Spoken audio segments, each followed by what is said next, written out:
The screams echoed before the shattered glass hit the floor.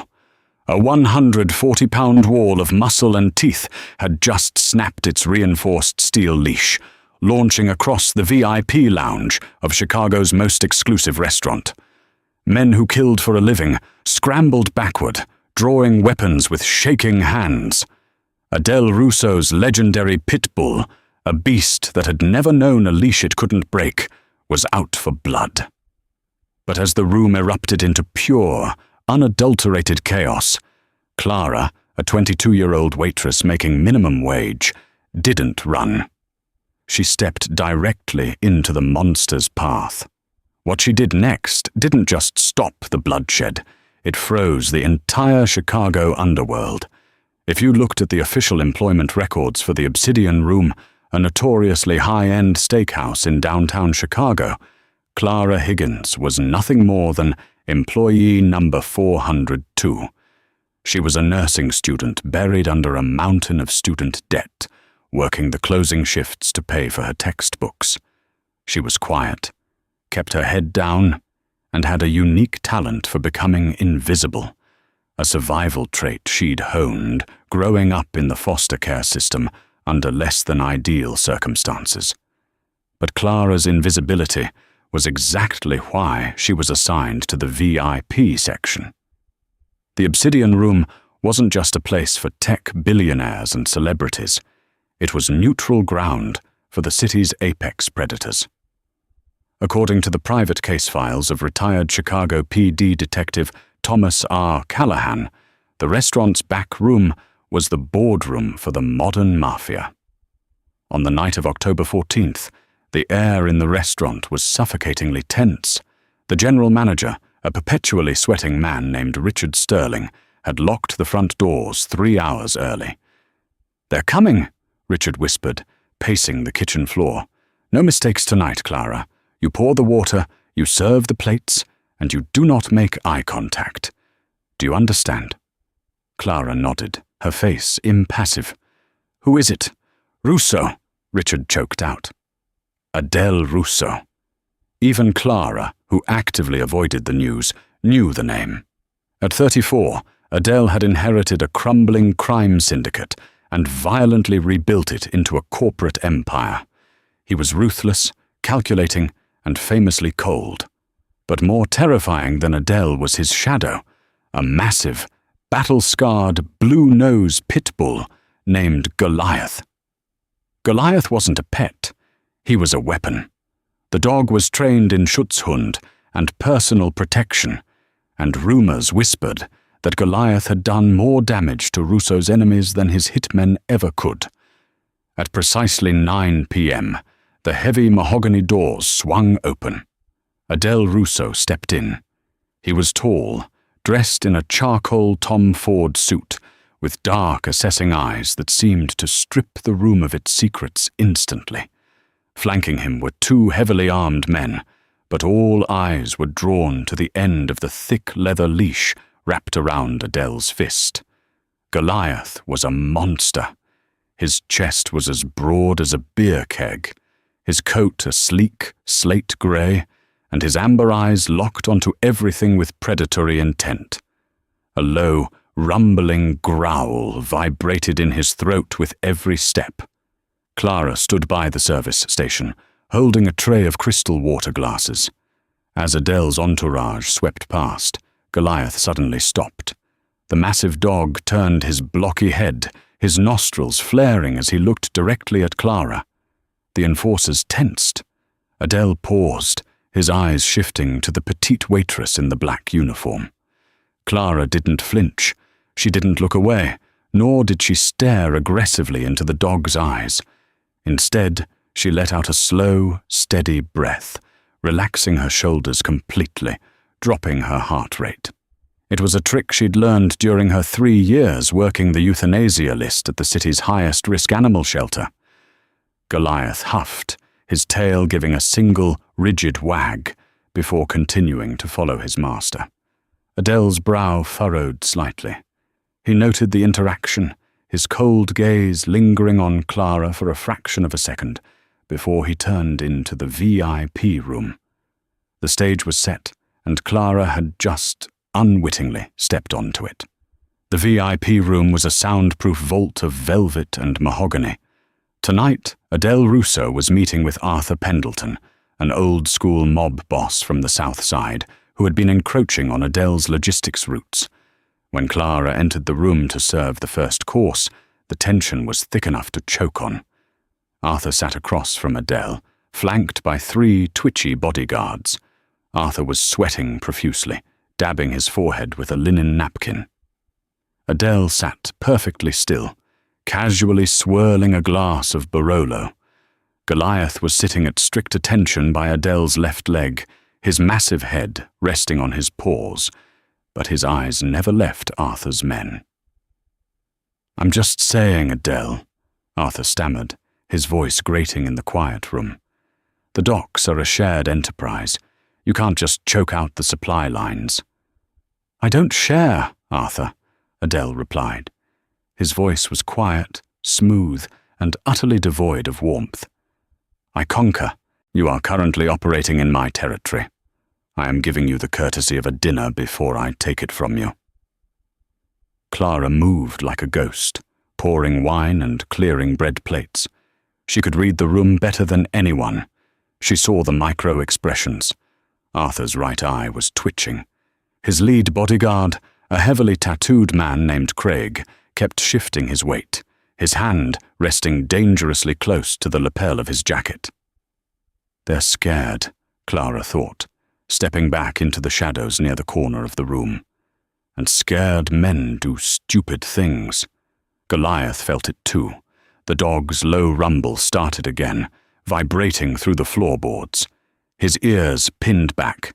He smelled the adrenaline and fear pouring off Arthur's men. "Quiet," Adele commanded softly, snapping his fingers. Goliath instantly fell silent, but his muscles remained coiled like steel springs. Clara stood by the heavy oak serving credenza. She grabbed a thick, leather-bound wine menu, clutching it to her chest as she watched the dynamic unfold. She knew the signs of an impending, violent outburst. She'd seen it in abusive foster homes, and she'd seen it in abused animals. The atmosphere was reaching a boiling point. "You think you're untouchable," Arthur sneered, his fear finally mutating into desperate anger. "You think because you bring a stray dog into a nice restaurant, we're supposed to bow down?" Adele finally smiled. It was a terrifying, hollow thing. "Goliath isn't a stray, Arthur. He's a mirror. He only reacts to threats. And right now, he thinks you're a threat. I'd listen to him." Craig, Arthur's bodyguard, let out a scoff.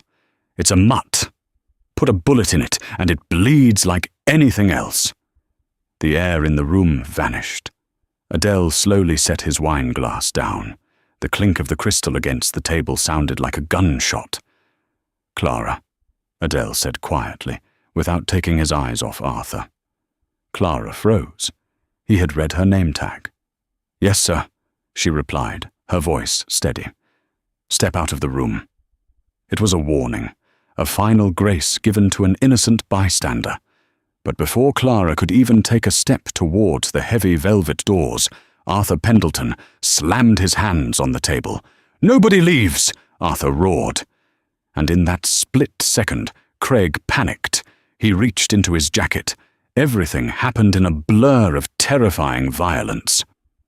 Craig drew a custom 1911 pistol, aiming it directly at Adele across the table.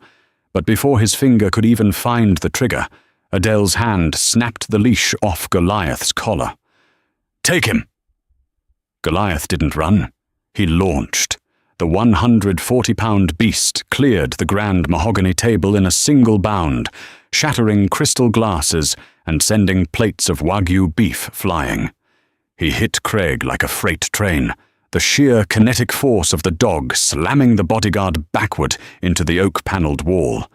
Craig screamed, a high, piercing sound of absolute terror. As the gun went off, bang! The bullet tore into the ceiling, raining plaster down on the table. Arthur scrambled backward, tripping over his own chair, while his other 2 men fumbled for their weapons. Adele's enforcers immediately drew their guns, shouting commands, but they couldn't fire without risking hitting Goliath. It was absolute, bloody chaos. Goliath was in a state of berserker rage. He had Craig pinned by the shoulder, his massive jaws clamped down on the man's leather jacket and the flesh beneath it. Craig was violently thrashing, trying to strike the dog with the butt of his gun, which only drove Goliath further into a frenzy. The dog began the terrifying headshake, trying to tear the threat apart. Adele stood up, shouting a command, "Goliath! Aus! Aus!" But the gunshot had deafened the room, and the scent of blood had overridden the dog's training. The Pitbull was gone. Only the apex predator remained. Craig managed to point the barrel of his gun toward Goliath's ribs. "He's going to shoot the dog!" one of Adele's men yelled, raising his own weapon to put a bullet in Craig's head. In 2 seconds, 3 men and a dog were going to die in the middle of a high-end restaurant. That was when Clara moved. She didn't run away. She didn't scream for help. Driven by pure instinct and years of breaking up lethal dog fights at the shelter, she sprinted forward. "Hey!" Clara roared. It wasn't a feminine shriek. It was a guttural, booming command drawn from the very bottom of her diaphragm. It was so loud and unexpected that even Adele's men flinched. Clara stepped directly into the kill zone, right between Adele's guns and Craig's thrashing body. She took the thick, leather-bound wine menu she was still holding and shoved it violently into Goliath's face, blocking his visual access to Craig. At the same time, she grabbed the thick scruff of Goliath's neck, not pulling back, which triggers resistance, but pushing him slightly forward while sharply driving her thumb into a specific nerve bundle behind the dog's jaw. "Leave it," she commanded, her voice dropping an octave, emitting pure dominant authority. The physical shock of the leather menu hitting his snout, combined with the expert, commanding grip on his scruff, short-circuited Goliath's prey drive. He released his jaws from Craig's shoulder in surprise to snap at the leather menu. The second the jaws opened, Clara kicked Craig's wrist. Hard. The gun clattered across the floor. She then stepped squarely in front of Goliath, using her own body as a physical barrier between the beast and his prey. She didn't retreat. She stepped into the dog's space, standing tall, chest puffed out, holding her hand up in a universal stop gesture. "Sit." The room went dead silent, save for Craig's pathetic whimpering. Goliath stood there, his chest heaving, his amber eyes locked onto Clara. Blood dripped from his jowls. He let out a ferocious snarl, taking a half step toward her. Adele's heart stopped. His hand twitched toward his own weapon to shoot his own dog, to save the girl. But Clara didn't back down. She maintained hard eye contact, leaning forward just an inch. I said, "Sit." For 3 excruciating seconds, it was a battle of wills between a Mafia boss's lethal weapon and an underpaid waitress. Then, slowly, Goliath's ears relaxed. The snarl faded into a heavy pant. He broke eye contact, looked at the floor, and heavily dropped his hindquarters onto the hardwood. He sat. Clara let out a shaky breath, though her hands never trembled. She reached down, picked up the reinforced leash from the floor, and calmly clipped it back onto Goliath's collar. She turned around to face the room. Craig was bleeding out on the floor. Arthur was cowering in the corner. Adele's men were frozen, their guns still drawn but pointed at the ground, their jaws practically unhinged. Clara walked over to Adele Russo, extending her hand to offer him the loop of the leash. "Your dog, Mr. Russo," Clara said, her voice perfectly even, though her heart was hammering against her ribs like a trapped bird. "I believe he requested the check." Adele Russo stared at her. For the first time in his entire life, the ruthless architect of the Chicago underworld was completely, utterly speechless. He looked at the leash, then at the massive dog sitting obediently at Clara's feet, and finally up at the girl who had just stared down death and won. The silence in the VIP room of the Obsidian Room was heavier than the gunfire that had just shattered it. Adele Russo, a man who controlled a multi-million-dollar illicit shipping empire across the Midwest, stared at the minimum-wage waitress holding his monstrous dog's leash. According to the leaked testimony of Andrew Mercer, Adele's notoriously tight-lipped underboss, that exact moment was the turning point in the Chicago Syndicate's history. Adele didn't see a terrified girl. He saw a ghost who had just walked through fire and commanded the flames to sit. Goliath, the 140-pound blue-nosed Pitbull, whined softly, pressing his heavy, blood-spattered head against Clara's apron. He was seeking validation from the very woman who had just physically overpowered his attack sequence. "Craig needs an ambulance," Clara stated flatly, breaking the spell. Her voice was devoid of panic, though her knuckles were white around the leather leash. She pointed at Arthur Pendleton's bleeding bodyguard on the floor. "He has a brachial artery tear. If you don't apply a tourniquet in the next 90 seconds, he will bleed out on your Persian rug." Adele's eyes flicked to Andrew, who was standing by the door. Andrew didn't hesitate. He holstered his weapon, ripped off his silk tie, and knelt beside the whimpering Craig, wrenching the fabric around the man's arm. Arthur Pendleton, the rival boss, finally found his footing. He was pale, trembling, and utterly humiliated. "You're crazy, Russo," Arthur spat, though he kept his back firmly pressed against the wall. "You bring a rabid animal to a sit-down." "Shut up, Arthur," Adele said. The temperature in the room plummeted. Adele stepped over the shattered crystal and stood directly in front of the older man. "Your man drew first, in my restaurant, during a parley.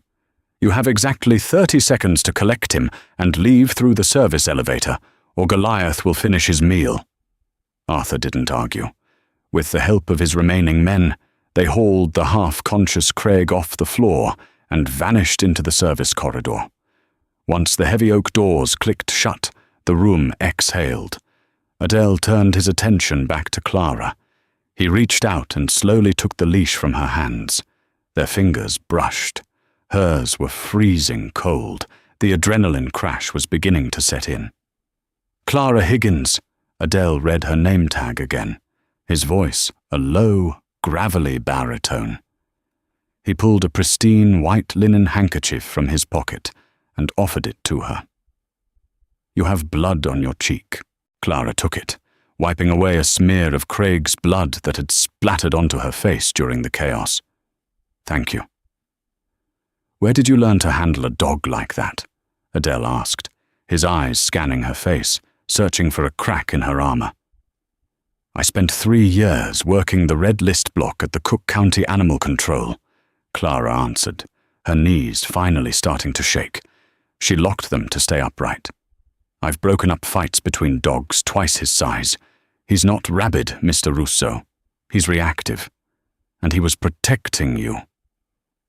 Adele's expression remained unreadable, but Andrew Mercer later noted in his immunity proffer that Adele was genuinely stunned. No one spoke to Adele Russo like that. No one corrected him. Adele reached into the breast pocket of his suit and pulled out a sleek, matte black business card with a single silver crest and a phone number. He handed it to her. "Arthur Pendleton is an old, vindictive man. He just lost face in front of his crew," Adele said softly. "He will blame me, but he will also remember the girl who made his top enforcer look like a chew toy. If you see a car following you, if you hear a noise outside your window, you call that number, day or night." Clara looked at the card, then back at Adele. "I'm just a waitress. I don't exist to them." "You exist now," Adele replied. "Go home, Clara." For 72 hours, Clara Higgins convinced herself that the nightmare was over. She went back to her cramped, third-floor walk-up in Logan Square, buried her head in her pharmacology textbooks, and ignored the ringing of her phone when her manager at the Obsidian Room called to tell her to take a paid week off. But the Chicago underworld has a long memory and a fragile ego. It was a Tuesday night. It was pouring rain, the kind of torrential Midwest downpour that washed out the streetlights and drowned out the city's noise. Clara was sitting at her kitchen table, eating cold noodles when she heard it. Click.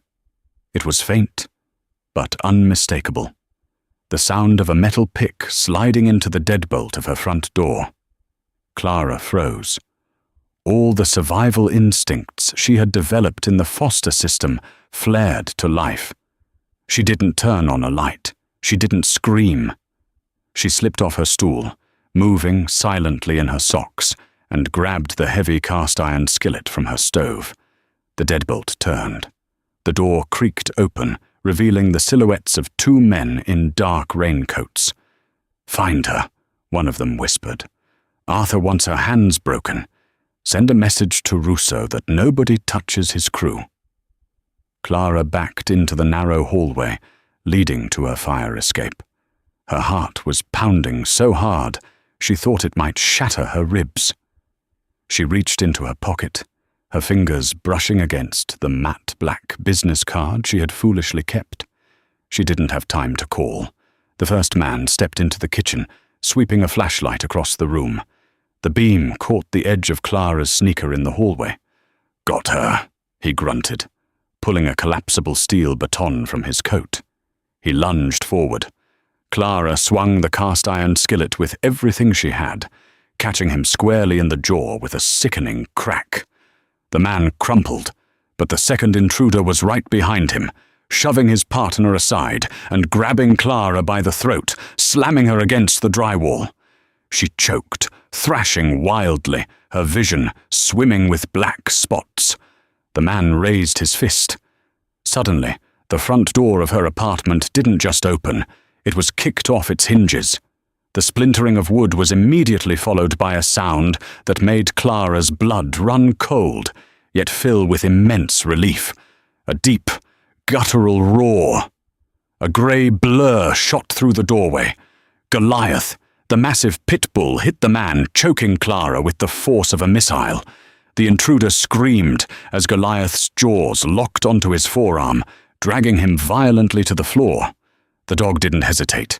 He thrashed, completely neutralizing the threat in seconds. Before the first intruder could stagger to his feet, Andrew Mercer stepped into the apartment. He didn't say a word. He simply raised a suppressed pistol and pistol-whipped the man across the temple, knocking him out cold. Clara slid down the wall, gasping for air, clutching her bruised throat. Heavy, expensive leather shoes stepped into her line of sight. Adele Russo stood in her ruined apartment, the collar of his dark trench coat turned up against the rain. He looked at the two bleeding men on the floor, then down at Clara. "I told you to call," Adele said, his voice laced with a dangerous edge. Goliath, having subdued his target, trotted over to Clara. He whined, nudging her trembling hand with his wet nose. Clara instinctively wrapped her arms around the dog's thick neck, burying her face in his fur to hide her tears. "Pack a bag," Adele ordered, his eyes softening just a fraction as he watched the girl hold his monster. "You can't stay here. You belong to me now." The transition from a roach-infested third-floor walk-up in Logan Square to a $14 million penthouse on Lakeshore Drive was violently jarring. Adele Russo didn't treat Clara Higgins like a hostage, but he certainly didn't treat her like a houseguest. The sprawling, 6,000-square-foot fortress was heavily guarded by Andrew Mercer's hand-picked security detail. To the outside world, Adele constructed a bulletproof cover story. Clara was officially on the payroll as Goliath's exclusive behavioral specialist. It justified her constant presence in the fortified compound and seamlessly explained why a former waitress was now sleeping 30 feet down the hall from the most dangerous man in Chicago. For the first 3 weeks, their arrangement remained painfully professional. Clara spent her daylight hours working with Goliath in the penthouse's sprawling rooftop garden. She systematically began to deconstruct the dog's hyper-aggressive conditioning, replacing hair-trigger violent responses with impulse control and positive reinforcement. And every afternoon, standing behind the bulletproof glass of his home office, Adele watched them. He watched how Clara never flinched when the 140-pound apex predator tested her boundaries. He watched how she spoke softly, demanding respect through quiet authority, rather than forcing it through intimidation. It was a revelation that unsettled the crime boss deeply. He realized, with a creeping sense of vulnerability, that Clara was quietly applying those exact same behavioral tactics to him. "You use fear as a heavy chain, Mr. Russo," Clara told him one late evening. They were sitting in the dimly lit living room, the massive stone fireplace crackling. Goliath was snoring softly, his blocky head resting entirely on Clara's lap. "But chains can rust, and collars can snap. Loyalty built strictly on terror doesn't last when the lights go out." Adele paused, a crystal tumbler of Macallan 25 halfway to his lips. He lowered the glass, his dark eyes locking onto hers. "Trust in my world gets you put in a shallow grave off Interstate 55, Clara." "And fear got you a blood feud with Arthur Pendleton," she shot back smoothly, refusing to back down from the icy glare that routinely made hardened killers sweat. The silence that followed was charged with an electric tension that had nothing to do with the Mafia and everything to do with the man and the woman. Andrew Mercer noticed it. The entire crew noticed it. Adele Russo, the untouchable, calculating ice king of the Midwestern underworld, was undeniably thawing. But this quiet peace was a dangerous illusion.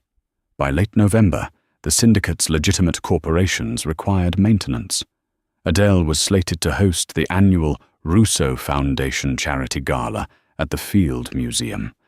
It was a mandatory appearance for Chicago's elite, a sophisticated avenue to launder his public image. Clara's attendance was non-negotiable. When she emerged from her suite that evening, the penthouse went completely still. Adele had ordered a custom-tailored, sweeping emerald silk gown from a private boutique in Milan. It clung to her curves, contrasting violently with her understated demeanor. Adele, dressed in a sharp, midnight blue Tom Ford tuxedo, stared at her for a long, silent moment. For once, the boss was entirely speechless. Goliath completed the picture, fitted with a custom, black leather tactical harness. He walked in a perfect, disciplined heel at Clara's side as they entered the grand halls of the museum. The event was visually flawless. A string quartet played beneath the vaulted ceilings, and champagne flowed freely among the nervous, glittering socialites. The night proceeded without incident, right up until the grand toast near the museum's famous Titanosaur exhibit. Clara was standing near a massive limestone pillar, taking a breath away from the suffocating crowds. A tall waiter in a pristine white jacket approached, offering a silver tray. Clara politely took a crystal flute of vintage Dom Perignon. She murmured a quiet thank you, raising the rim toward her lips. Suddenly, Goliath went completely rigid. The massive Pitbull let out a sharp, highly anxious bark. He aggressively shoved his heavy, muscular shoulder directly against Clara's knees, nearly knocking her off balance. Before she could correct him, Goliath deliberately snapped his jaws upward, knocking the crystal flute completely out of her hand. The glass shattered violently against the polished marble floor. "Goliath, leave it!" Clara scolded, utterly shocked by this sudden break in his meticulously rebuilt obedience. But Goliath wasn't misbehaving. He dropped his nose toward the bubbling puddle of spilled champagne, took one sharp sniff, and instantly began to pour aggressively at the marble floor. his deeply ingrained, specialized military alert signal for recognizing highly toxic chemicals. Adele, who had been watching Clara from across the crowded room, cut through the sea of socialites like a torpedo. He looked down at the fizzing, discolored liquid actively eating away at the floor wax, and then at the dog's rigid alert posture. The color completely drained from his face, replacing his handsome features with a mask of pure, murderous panic. "Lock the main doors," Adele whispered harshly into his hidden lapel microphone, his voice trembling. "Nobody leaves this building." He turned to Clara, grabbing her bare shoulders, his dark eyes frantically searching her face. "Did you drink any of it? Clara, tell me right now, did a single drop touch your lips?" "No," Clara stammered, her heart plummeting as she stared at the burning liquid.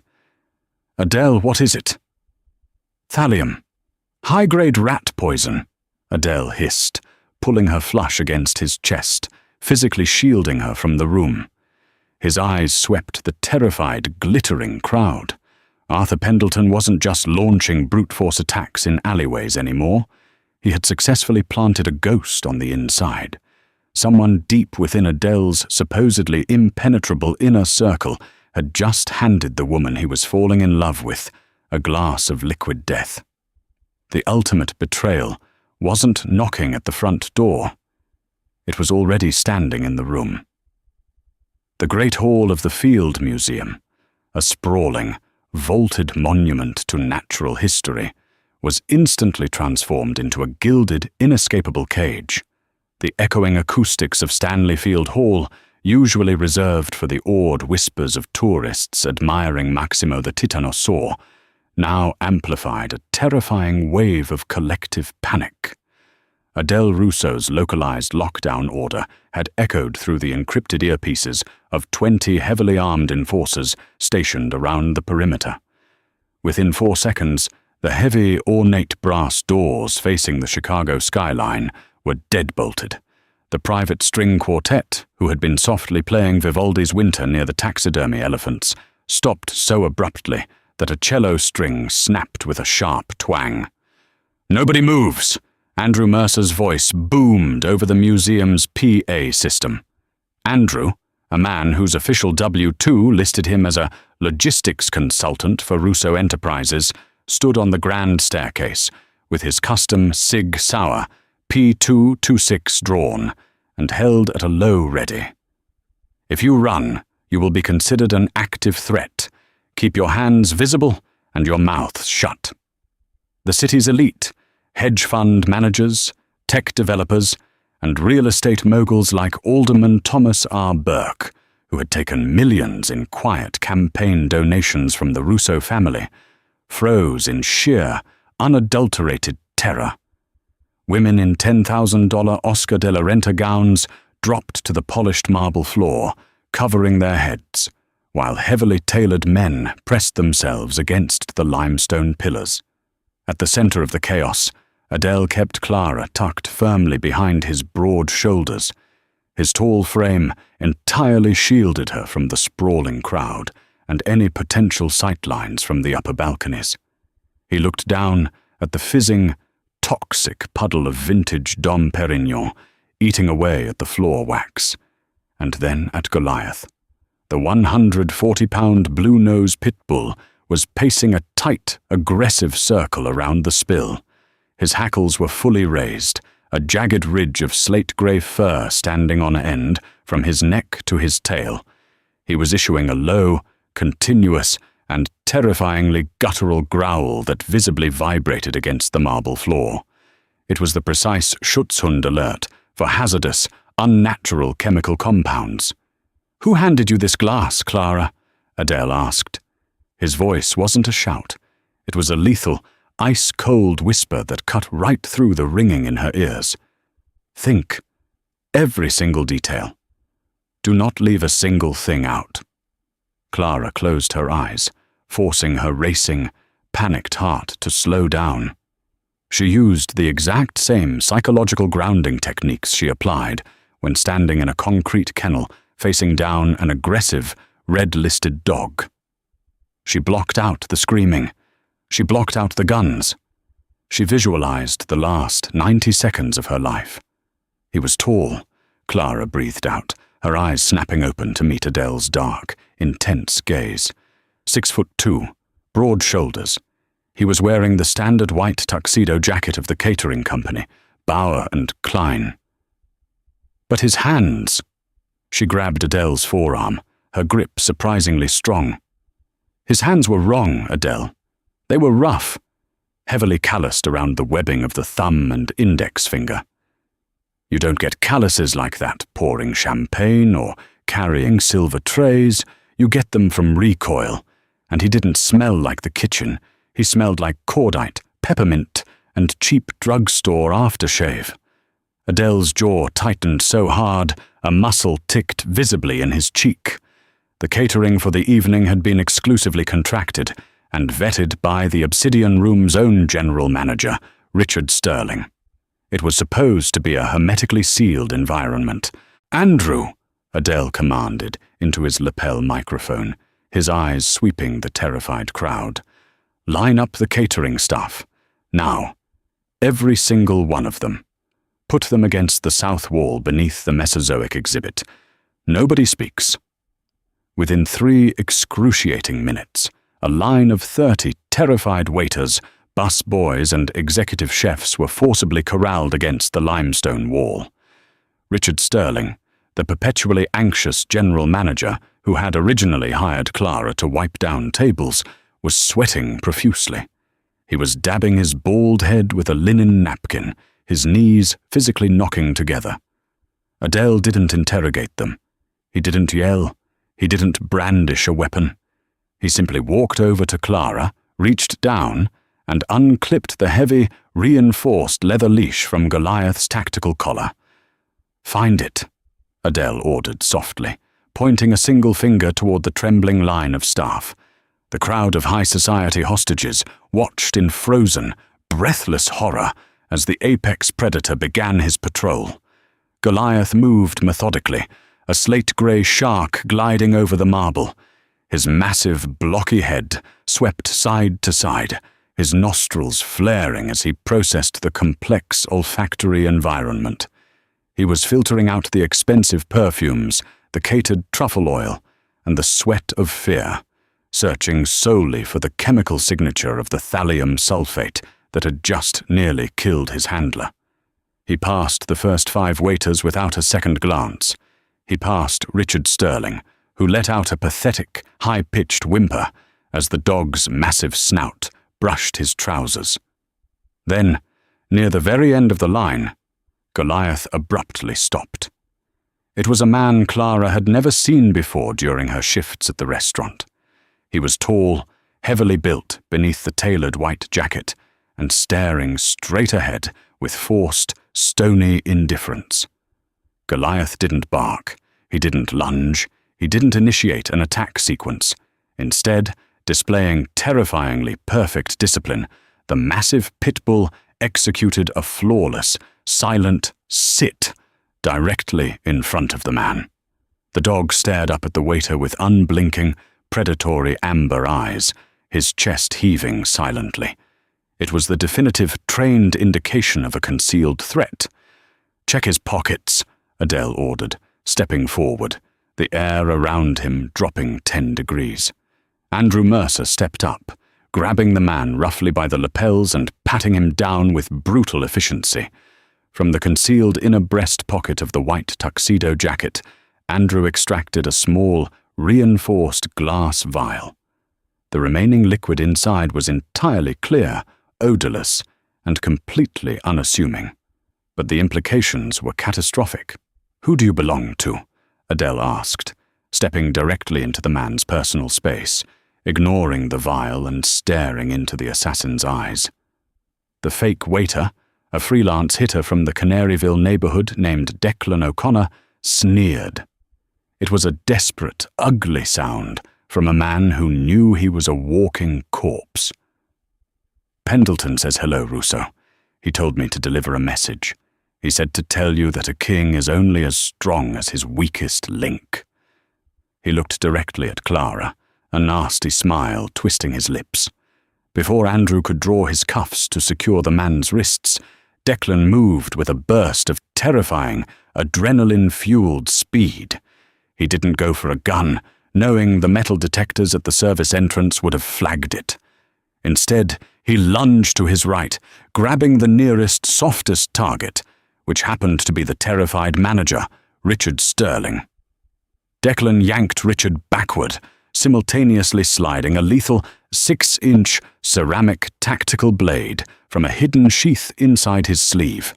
In one fluid motion, he pressed the razor-sharp, non-metallic edge directly against Richard's carotid artery. "Back the hell off!"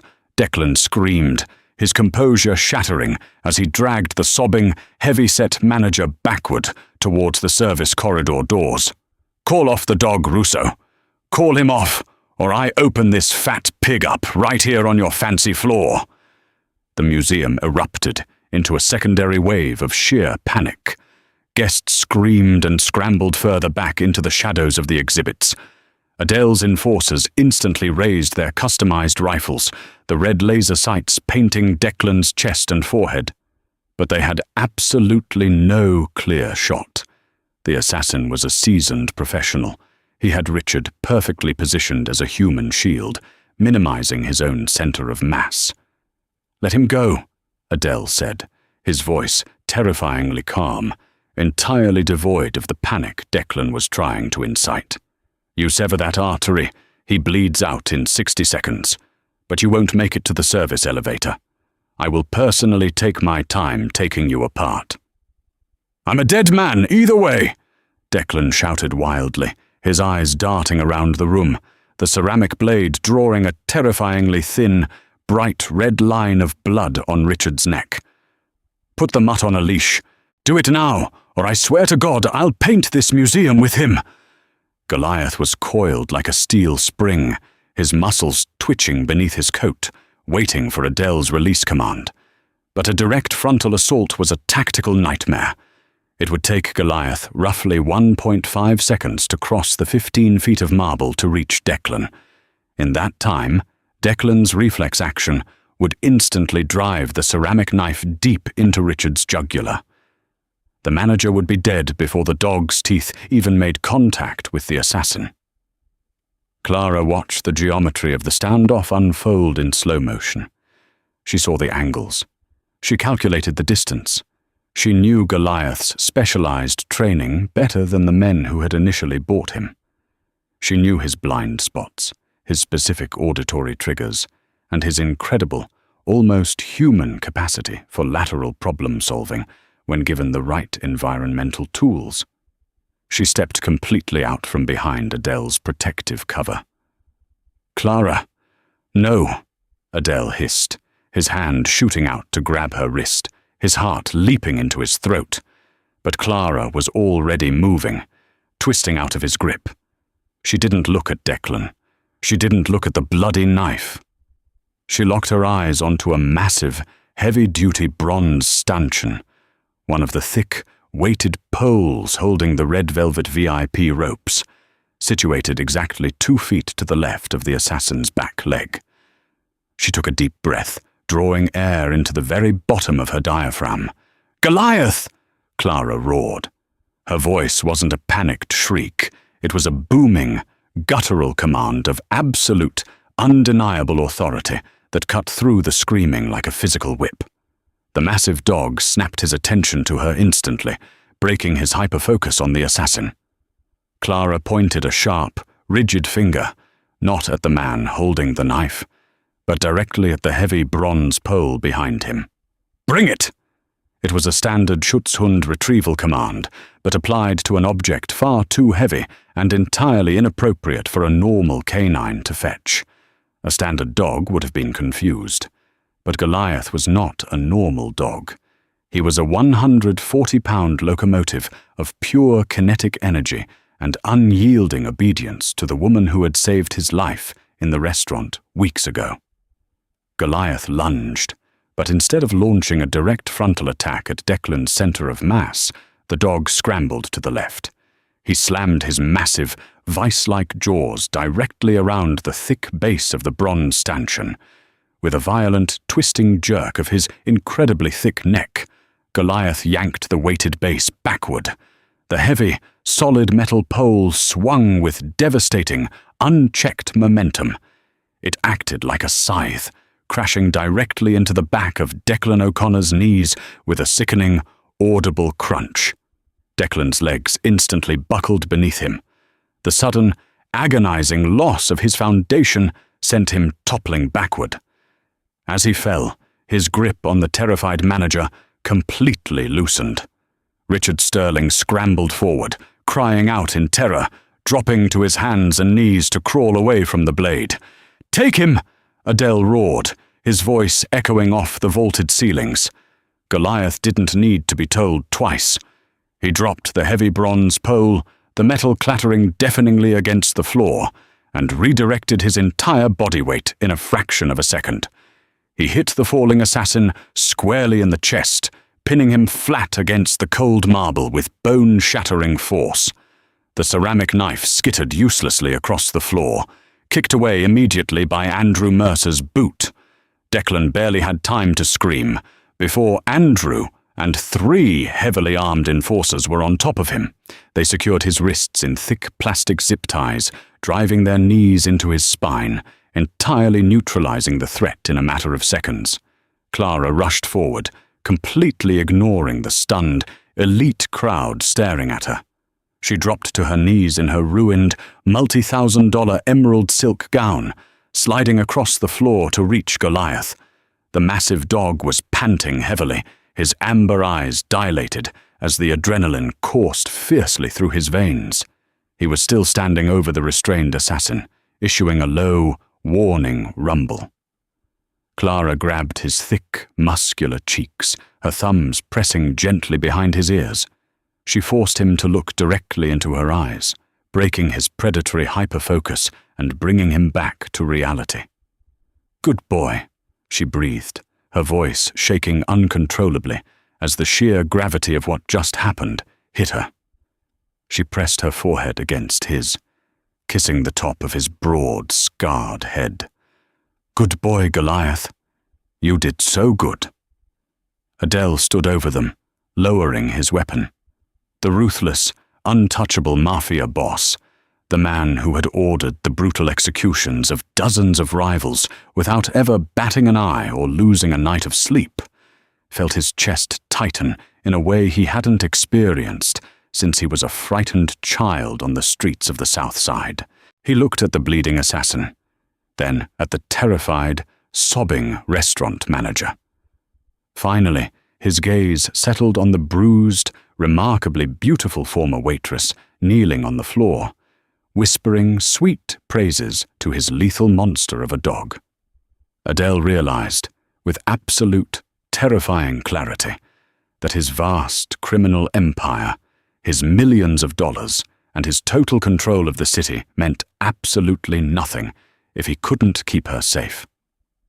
"Andrew," Adele turned to his underboss, his dark eyes burning with a cold, apocalyptic fury that promised unparalleled violence. "Lock down the entire city. I want every bridge, every highway, every private airstrip watched. Find Arthur Pendleton. I don't care if he's hiding in a church basement or a police precinct. Bring him to the Cicero warehouse." Adele buttoned his suit jacket, his voice dropping to a deadly, resolute hum. "Tonight, the old regime burns to the ground." The museum erupted into sheer panic. Guests screamed and hit the floor. Adele's men raised their weapons, but they had no clear shot. The assassin had Richard pinned perfectly as a human shield. "Let him go," Adele said, his voice entirely devoid of emotion. "You kill him, you don't make it to the door." "I'm dead anyway," the man shouted wildly, the ceramic blade drawing a thin line of blood on Richard's neck. "Call the dog off. Put him on a leash." Goliath was coiled like a spring, waiting for the release command. But a direct frontal assault would mean Richard's throat would be slit before the dog could close the distance.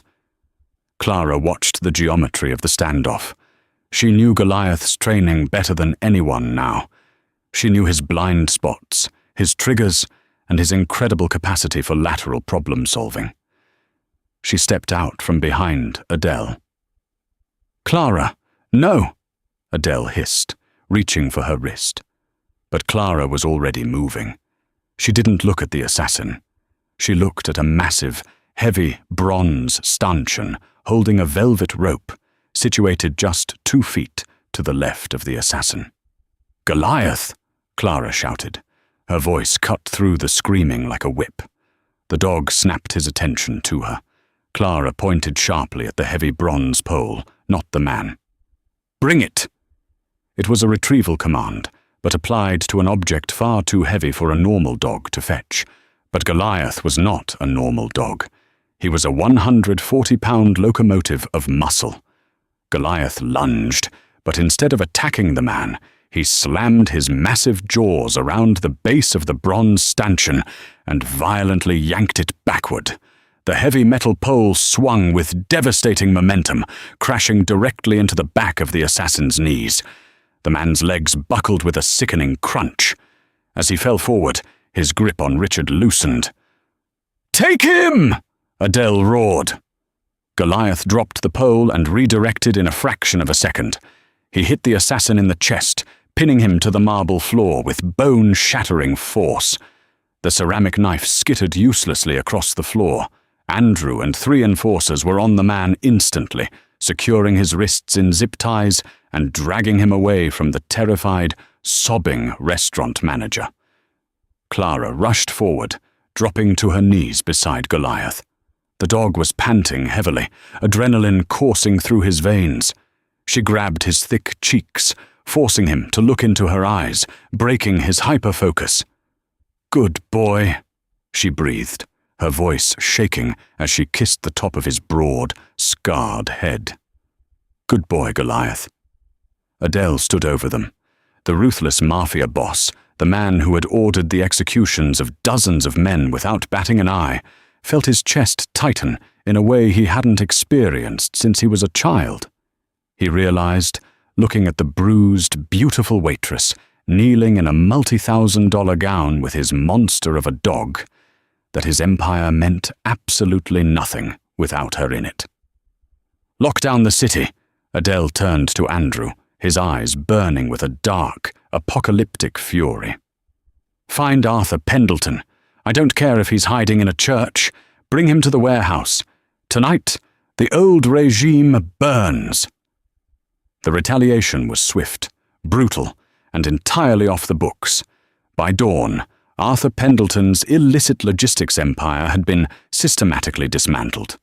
According to the FBI's unclassified RICO files from that year, it was the bloodiest, most coordinated hostile takeover in Chicago's modern syndicate history. Arthur was found tied to a chair in one of his own meat-packing facilities, forced into early, permanent retirement. But the real story, the one the feds never put in their files, was what happened back at the penthouse.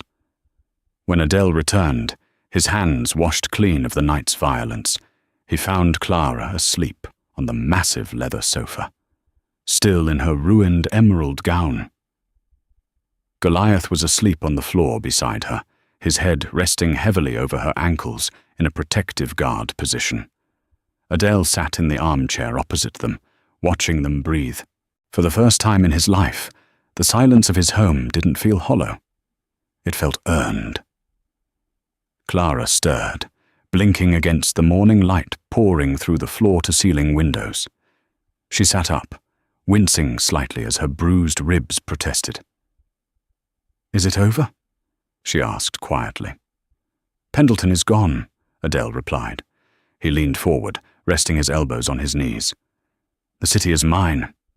But I realized something last night, Clara." "What's that?" "A king is only as strong as his weakest link," Adele repeated the assassin's words, his dark eyes locking onto hers. "But you aren't a weak link. You stepped between a bullet and a beast. You outsmarted a killer with a bronze pole. You didn't just tame my dog, Clara. You tamed my world." He stood up, walking over to her. He didn't hand her a business card this time. He reached out, gently cupping her face, his thumb tracing the line of her jaw. "You aren't a waitress anymore. You aren't just a trainer," Adele said, his voice a low, fierce vow. "I need you by my side. Not behind me, beside me, as an equal." Clara looked up at the terrifying, powerful man who had turned her life upside down. She looked down at Goliath, who thumped his tail once against the floor in approval. She had spent her entire life trying to be invisible, trying to survive in the shadows. But here, in the heart of the Chicago underworld, she had found a family that required her to stand in the light and fight.